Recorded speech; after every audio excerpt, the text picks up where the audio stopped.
रुके भी, जो कि लोकसभा का चुनाव था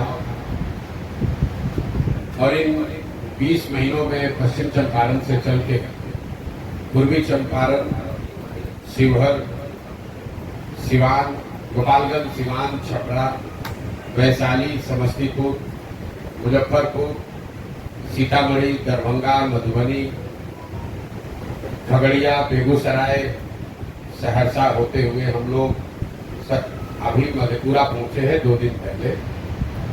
मधेपुरा में मैं अभी 15-20 दिन रहूंगा। प्रयास होगा कि हर प्रखंड में जहां तक हो सके, जितने गांव में, जितने पंचायत में जाने की जरूरत हो वहां जाएं। हर गांव में जाना संभव नहीं है, लेकिन इतने दिन मधेपुरा में जरूर रहेंगे ताकि यहाँ के हर प्रखंड, हर पंचायत की समझ बन जाए।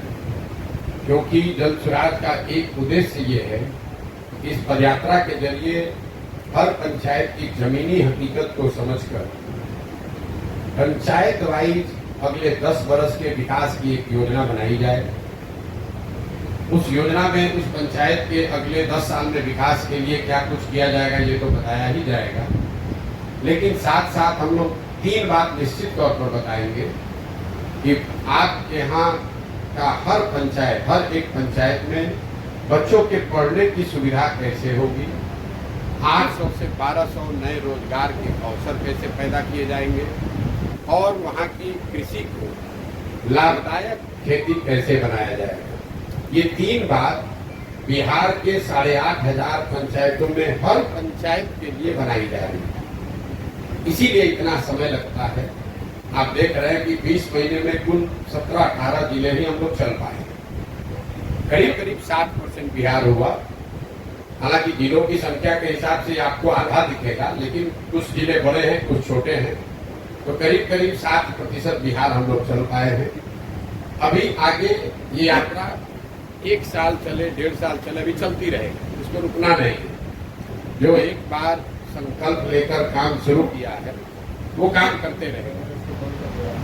जन स्वराज इस अभियान में एक लक्ष्य ये भी है कि बिहार में विकल्प के अभाव में लोगों को, गलत नेताओं को, गलत दलों को जानते बुझते वोट देना पड़ता है।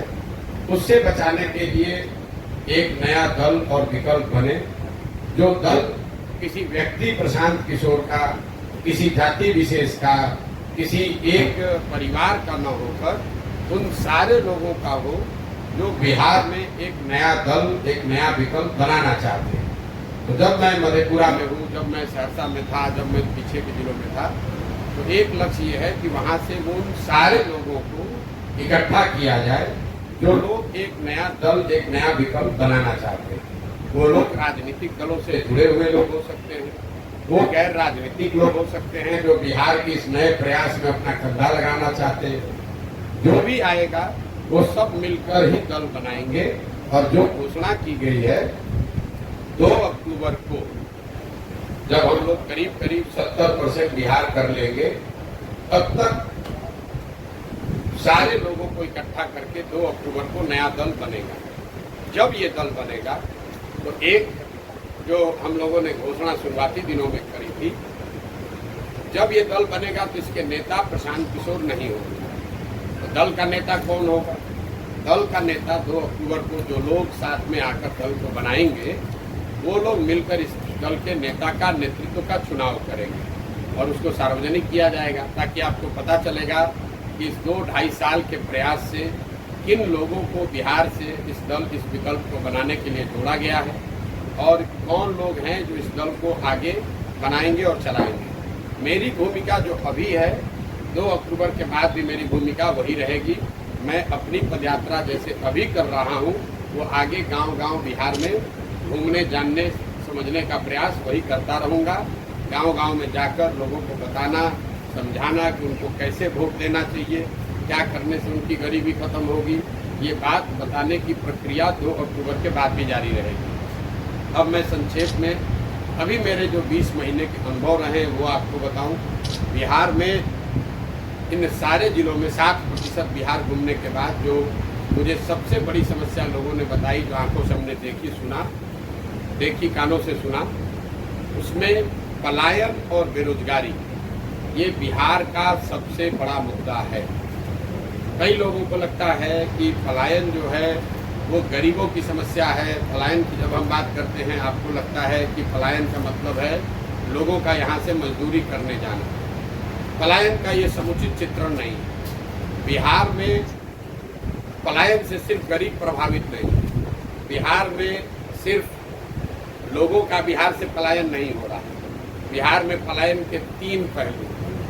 यहाँ पर जो गरीब है वो तो मजदूरी करने जा रहा है, लेकिन जो मध्यम वर्गीय परिवार हैं, जो समृद्ध परिवार हैं, उनके बच्चे भी पलायन कर रहे हैं। पलायन से अछूते वो भी नहीं है।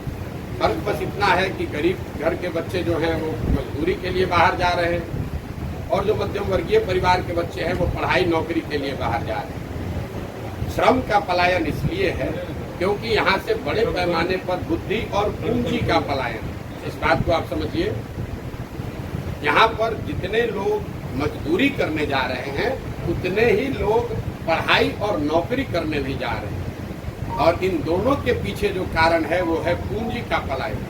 पिछले 30 वर्षों में, ये आंकड़ा दे रहा हूँ याद रखिए, पिछले 30 वर्षों में 1990 से लेकर पिछले वित्तीय वर्ष तक करीब 26 लाख करोड़ रुपया, याद रखिए 26 लाख करोड़ रुपया बिहार के लोगों का पैसा, ये बाहर का पैसा नहीं है, जो बिहार की गरीब जनता का पैसा है, ये बिहार के बैंकों ने यहाँ से दूसरे राज्यों में ट्रांसफर कर दिया।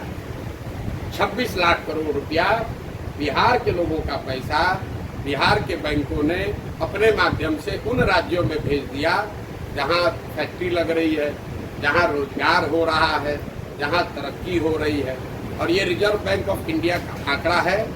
तो मेरा और जनसुराज का ऐसा मानना है कि जो श्रम का पलायन अगर रोकना है तो उसके लिए सबसे पहले पूंजी और बुद्धि का पलायन रोकना होगा, क्योंकि जब तक यहाँ पूंजी का निवेश नहीं होगा, जो बौद्धिक तौर पर पढ़े लिखे समझदार लोग नहीं होंगे, तब तक यहाँ उद्योग धंधे नहीं लग सकते हैं, रोजगार के अवसर नहीं पैदा होंगे। और जब वो रोजगार का अवसर होगा नहीं तो गरीब लोगों को मजबूरी में पलायन करते ही रहना पड़ेगा। तो जनसुराज की जो सोच है, जो हम लोग बता रहे हैं कि 1 साल में पलायन को रिवर्स किया जा सकता है, 1 साल में यहाँ से बाहर गए लोगों को वापस किया जा सकता है, उसके पीछे सिर्फ यही अध्ययन है कि यहाँ से अगर पूंजी का पलायन रोक दिया जाए, यहाँ से अगर बुद्धि का पलायन रोक दिया जाए, तो बहुत बड़े पैमाने पर श्रम के पलायन को भी रोका जा सकता है। पलायन का एक जो सामाजिक पहलू है वो है इनका परिवार पर, आपकी हमारी जीवन शैली पर असर। आप जब बिहार के गाँव में जाते हैं तो आपको बच्चों से मुलाकात होगी, आपकी मुलाकात महिलाओं से होगी, आपकी मुलाकात बुजुर्गों से होगी। ज़्यादातर गांव में नवयुवक रह ही नहीं रहे हैं या उनसे आपकी मुलाकात नहीं होगी। जो प्रखंड या पंचायत बाढ़ प्रभावित है वहाँ 60 से 70% युवा गांव से बाहर ही रहते हैं। जहाँ बाढ़ नहीं भी आता है वहाँ पर भी 40-50% युवा बाहर रह रहे हैं। पर इस लंबे समय तक चले पलायन का असर ये हुआ है कि परिवार की संकल्पना ही खत्म हो गई है। शायद ही कोई आपको घर ऐसा मिलेगा जहाँ पर आपको पति पत्नी, बाल बच्चे और माता पिता एक साथ रहते हुए मिले। लोगों ने एक तरीके से उनके मानस पटल पे ये चिन्हित हो गया है कि नौकरी करने का मतलब है कि लड़का बाहर जाएगा, और जब तक उसकी शक्ति है, ताकत है, जवानी है, तब तक वो बाहर नौकरी करेगा। जब वो बूढ़ा होगा तो वापस आएगा, और जो घर में नया लड़का होगा वो वापस बाहर जाएगा। इससे परिवारों की संकल्पना खत्म हो गई है। होली दशहरा लोग साथ में मनाने की जो भावना कभी रही होगी, जो परिपाटी थी, वो धीरे धीरे खत्म हो गया है। छठ और परिवारों में होने वाले शादियों को छोड़ दें तो परिवार शायद ही कभी इकट्ठा होता है। बेरोजगारी और पलायन के बाद जो बेरोजगारी का मामला है उसमें खाली आपको आंकड़ा दे देता हूँ। एक नई बात लोगों को बताने की कोशिश की जा रही है कि सरकारी नौकरी दिया जाएगा, उसके लिए मारामारी की जा रही है कि हमने 2 लाख दे दिया कि 4 लाख दे दिया। किसने कितना दिया कितना नहीं दिया उस पर मैं